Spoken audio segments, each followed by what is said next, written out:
El siglo XVIII es una era de equilibrio entre la tradición y la revolución, simbolizada por el pensamiento de la Ilustración y las monarquías del despotismo ilustrado. Europa estaba dominada por grandes poderes y los estados centralizados por grandes organizaciones militares. Francia fue superada en la Guerra de los 7 Años por la poderosa Armada Británica y por su economía más efervescente. La segunda mitad del siglo XVIII fue una época cosmopolita. En ella proliferaron los gobernantes nacidos en países extranjeros, reyes alemanes en Inglaterra, Suecia y Polonia, un rey español en Nápoles, un duque francés en Toscana y una princesa alemana, Catalina la Grande, como emperatriz de Rusia. Intelectuales y artistas viajaban por todo el continente. Voltaire residió en la corte francófona de Federico II el Grande. El poeta italiano Metastasio trabajó en la corte alemana e imperial de Viena, mientras el escritor alemán Friedrich Melchior Baron von Grimm adquirió relieve en los círculos literarios y musicales parisinos. La vida musical reflejó esta cultura internacional. Los compositores alemanes de música para orquesta estaban activos en París y en Londres. Los compositores de ópera italianos trabajaban en Austria, Alemania, España, Inglaterra, Rusia y Francia.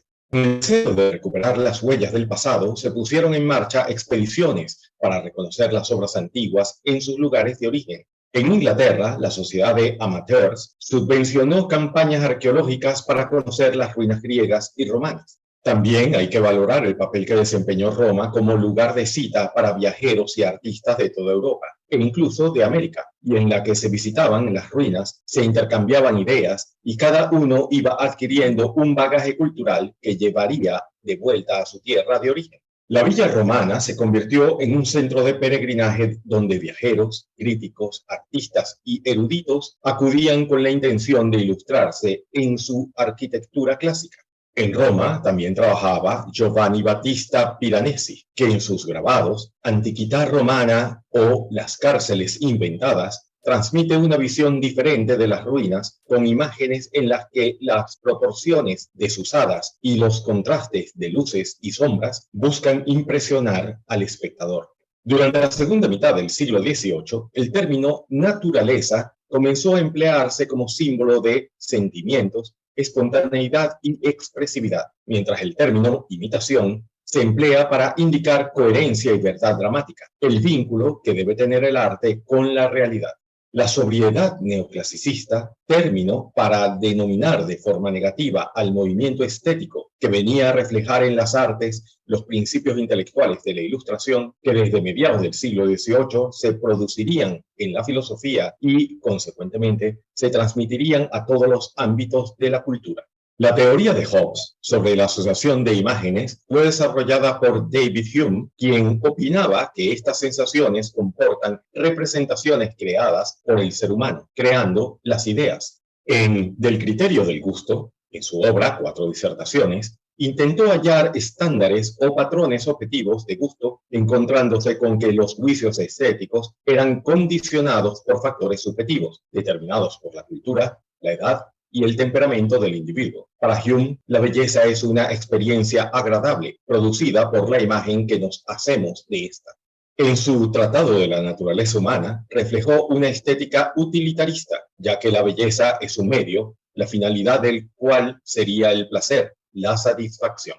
En su obra, Ensayos morales, políticos y literarios, Hume escribe: lo bello no es una cualidad de las cosas mismas, existen tan solo en la mente del que las contempla, y cada mente percibe una belleza distinta. Puede incluso suceder que alguien perciba fealdad, donde otro experimenta una sensación de belleza, y cada uno debería conformarse con su sensación sin pretender regular la de los demás.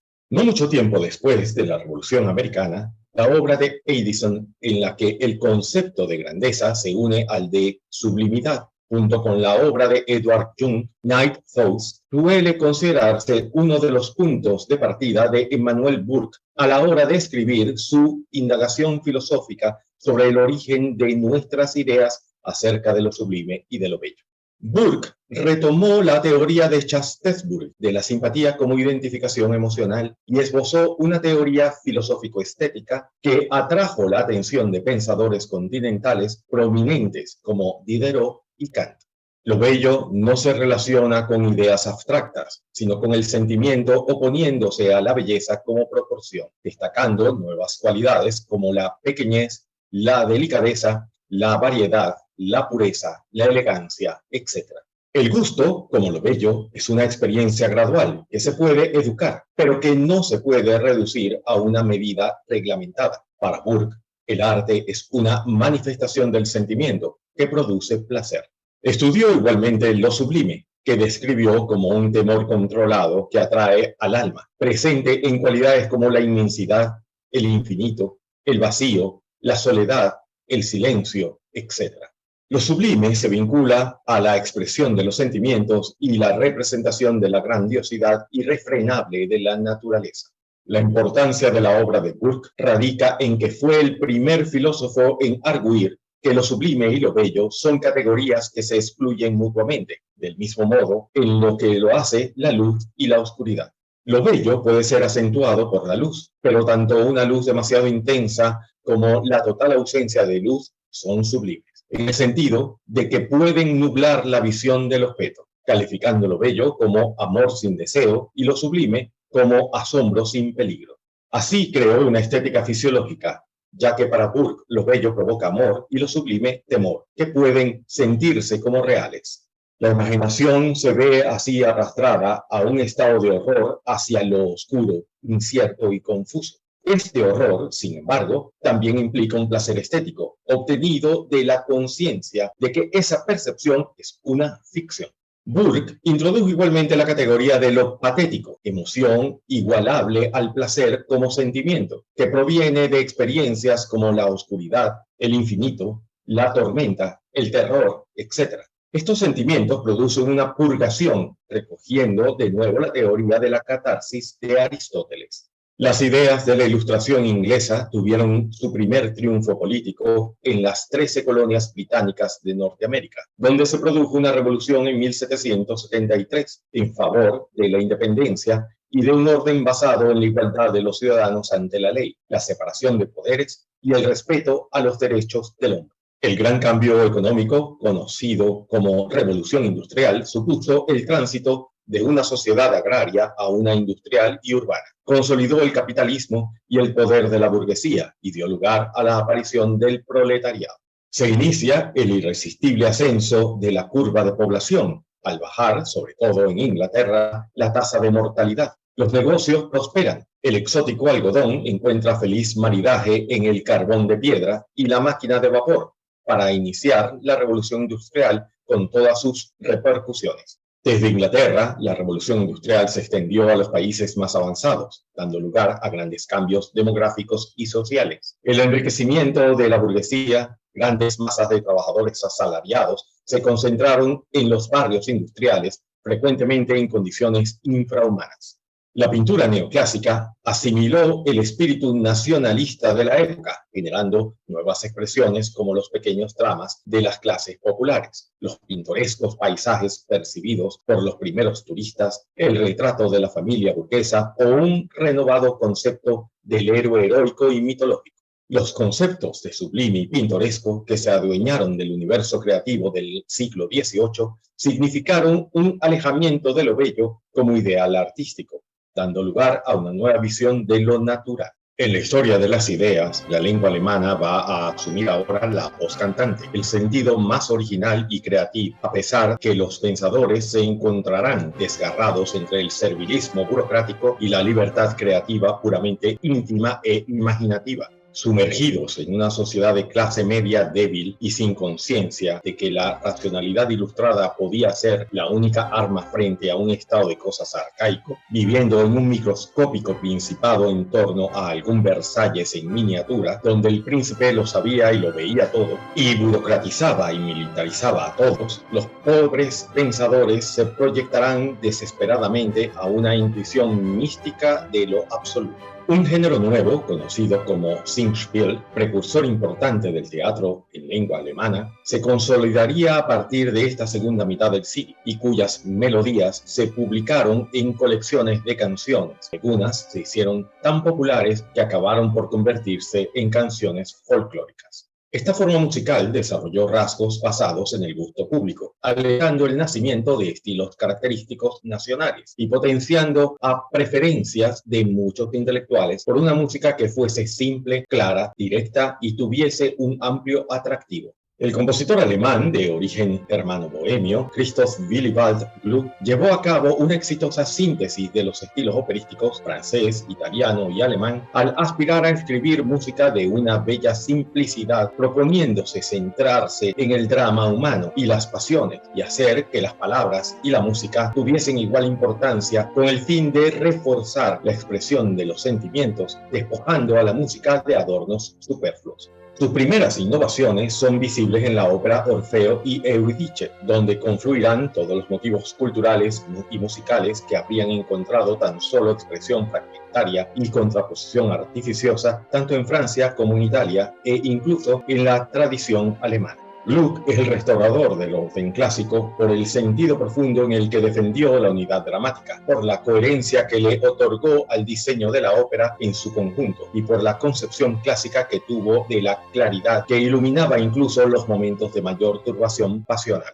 El matemático suizo Johann Georg Sulzer, en su Teoría General de las Bellas Artes, la primera enciclopedia en lengua alemana, extendió el enfoque de Baumgarten hacia una teoría aún más psicológica, donde el objeto primario del disfrute en la experiencia estética es un estado de la propia condición cognitiva. Sulzer calificó la oda como el más alto género literario y creyó que el arte debía evocar sentimientos en el espectador entre la visión real, clara y el deseo, y cuya finalidad es educar el carácter. El arte está destinado a animar y mejorar al hombre. Desarrolló la idea de que la representación oscura del alma se reduce principalmente a los sentimientos de su propio estado y dio a estas sensaciones un lugar entre las ideas claras y los deseos. Este fue el comienzo de la doctrina de las capacidades de la Trinidad del alma humana, que con más detalle desarrollaría Mendelssohn. El filósofo alemán Moses Mendelssohn, ardiente defensor de los derechos civiles de los judíos y de su integración en la sociedad gentil, llegó a ser considerado como una figura cultural de primer orden en su tiempo. En su carta a Lessing, puso una mirada crítica a la concepción del estado de naturaleza de Rousseau. No se trata de un principio histórico, sino una ficción legal por la que una ley natural tiene sentido. Para él no hay progreso, ni moral, ni religioso. La moralidad y la religiosidad no la considera como siendo de una duración determinada, sino que la totalidad de las personas son capaces de tener la felicidad, independientemente de si se encuentran en estado natural o en el estado de la civilización. El escritor alemán más importante de la Aufklärung fue Gotthold Ephraim Lessing, que con sus dramas y ensayos teóricos tuvo una influencia significativa en la evolución de la literatura alemana. Consideraba superior el arte de la poesía al de la pintura, al incorporar el concepto de tiempo. En sus ensayos teóricos y críticos relativos al teatro, así como en sus propios trabajos como autor, intentó contribuir al desarrollo de un nuevo teatro burgués en Alemania, oponiéndose a la teoría literaria de Gottsched y sus discípulos al criticar particularmente la simple imitación de los dramaturgos franceses, y abogando por el regreso a los principios clásicos de Aristóteles, pero cambiando la doctrina aristotélica de las emociones trágicas de piedad y el miedo, Eleos y Fobos, por la compasión declarada decisiva para la emoción trágica, así como por un acercamiento a la obra de Shakespeare. En su Laoconte, aunque no rechazó la posibilidad de hallar un sistema que relacione todas las artes, criticó las analogías absolutas, como la fórmula horaciana ut pictura poesis, la pintura como la poesía, imitativa y estática, una de las bases de la teoría humanista del arte. En contra de Winkelmann, defiende un sentido activo, dramático, temporal, para lo cual se refiere, a través de los grados, a esta patética escultura helenística, analizando la boca abierta en gritos agónicos, según el relato virgiliano, mientras en el relato homérico y en la propia escultura no gritaría, sino que sollozaría dignamente. Para Lessing, el medio que utiliza el arte son los signos, que frecuentemente son la base de la imitación. De allí que la pintura y la poesía, examinadas en sus contextos imitativos, son distintas. La pintura resulta adecuada para la representación de cualidades sensoriales, tangibles, pudiendo tan solo evocar elementos argumentativos. En cambio, la poesía realiza el proceso inverso. En su Laocoonte, Lessing escribe: «Solo quisiera dar el nombre de obras de arte a aquellas en las que el artista se ha podido manifestar como tal, es decir, aquellas en las que la belleza ha sido para él su primera y última intención». Lessing hace ver que no tiene sentido aplicar las mismas categorías conceptuales a las artes literarias, temporales, sucesivas, y a las visuales, faciales, simultáneas. Los músicos alemanes de la segunda mitad del siglo XVIII trabajaron principalmente en las cortes, las ciudades y las iglesias, aunque también ganaron dinero con la enseñanza, la interpretación y la composición por encargo o para la publicación. Cuando la popularidad entre el público se convirtió en algo más importante, los compositores de mayor éxito escribieron una música que agradase a todos, desde los entendidos a los oyentes con escasos conocimientos. Ninguno llegó a un público tan diverso como Haydn y Mozart, cuya música se ha convertido en ejemplo del periodo clásico.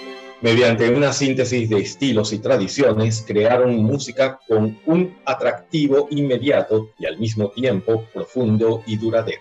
Trabajaron para un mecenas y en relativo aislamiento. Haydn forjó un idioma que le otorgó popularidad. En años posteriores, mientras componía para los conciertos públicos, afinó el equilibrio entre forma y expresión en su música y compuso una serie de obras maestras. Mozart adquirió fama como niño prodigio, llevó a cabo giras por Europa y dominó todos los géneros musicales que encontraba a su paso. En su madurez, mientras trabajaba como pianista y compositor por cuenta propia, fusionó aspectos de muchos estilos en una música de una riqueza única.